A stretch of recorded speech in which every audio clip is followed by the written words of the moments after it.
was quite interested in stone carving, carved an owl.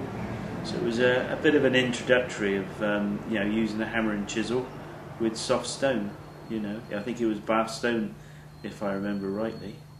Who's been your biggest influence in your career? Well, one of my biggest influences is a dear friend of mine. He's coming up to 87, but his name's Derek Carr, and he's one of the finest carvers I know. Beautiful carving, very interesting guy to talk with, and into lettering as well, letter carving, and so we spent many a time, talking about various projects and carvings, but no, he's hats off. He's really very, very talented and a very unassuming guy, but he's been quite an influence in later life from 1986 onwards, really. When did you start your career in this business? Basically I started in 1972, going back some years now. But it was when you could actually do an apprenticeship, a proper apprenticeship, which lasted 4 years. And you had deeds of apprenticeship when you finished, and then later on, 1986, I started my own business, really following my loves of the trade. And you've got quite a license in an artistic license and really what you're doing, and but you can bring this into my world of being a memorial mason, and I always say it's making something good out of a bad situation. What music do you listen to whilst you're working?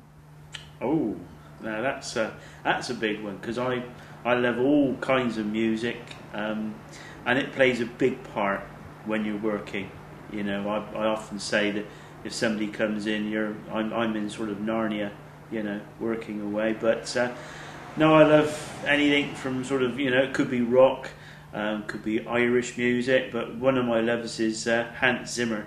Being a lover of his films, what the music, the soundtracks that he makes, you can really get into it. And I always say he's the modern Wagner of today, but Hans Zimmer is really up there. Been to a couple of his concerts as well, and really in awe of him, yeah. Do you still enjoy your job? Oh, love it, really. It's nice for what you can do for people, and you do get a lot of appreciation for what you do. But it's just, you've been doing it for so long, and there's so much to do still. Carving, carving illustrations, could be anything. You don't know what's coming around the corner next, really, but it's just lovely, because you're just carving all the time, and it's hands-on, it's real, salt of the earth, no computers, just a hammer and chisel. Do you ever wish you pursued another career? Oh, well, apart from being a pilot, I suppose. one of your thoughts. I do like animation. I do like, always loved animation and drawing cartoons, and that was maybe one of my thoughts of probably in the earlier days getting into animation. But now I fell into this really by accident and never really looked back. Do you ever do carving on location?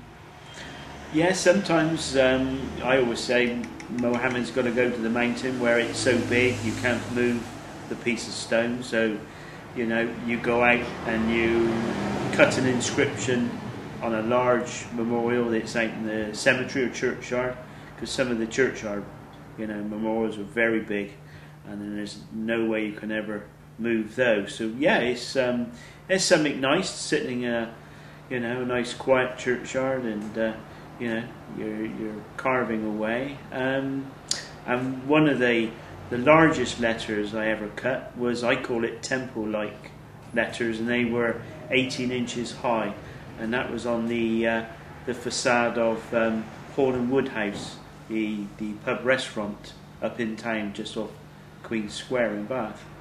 But they were really big. But again, something that's you know, a little bit of a brain teaser, but nice to do. Yeah. Do you have a favourite typeface? Ooh. Well, a lot of inscriptions styles are based on Roman lettering, with the nice serifs. You get nice flourishes, more on the lines of calligraphy, and really sometimes you get a nice rustic memorial you've got to carve, and you get a nice Celtic letter that can be, you know, quite heavily embellished with carvings like old manuscripts that you know, you study, and calligraphy plays a big part. One of my loves of calligraphy is actually from the Lord of the Rings, and it's Elvish. I can actually show you something, and that's Elvish there. That is the only tattoo that I have got, but it means, and it actually says, each day only comes once in a lifetime. But I just love the calligraphy and the style, and also a great Lord of the Rings fan. Do you get more satisfaction from carving illustrations? It's a different level of concentration, I must admit. When you're letter carving, there is a certain, you know, line you've got to carve to, and you really can't go outside those lines. But with like illustration carving, where you can carve, you know, quite deep if you want to, but in slate it's very minimal, the depth you go to, but it does actually, you know, take your concentration levels up to another degree. And I'm sure, and I say it's I think your actual heartbeat drops to do this, you know, and but it is very involved, and you do concentrate that much more on illustration carving. Yes. Are you a Bathonian? Yes. I've lived in Bath all my life, and I love Bath, really. Not promoting it, of course, but you know, it's a lovely city. Not too big, not too small, and always something going on in. You get buskers in the town, and it's a lively place, you know, and can't think of living anywhere else anyway. Well, thank you very much for answering my questions and taking part in this little project. You're very welcome. Yeah, and thank you for looking into my world.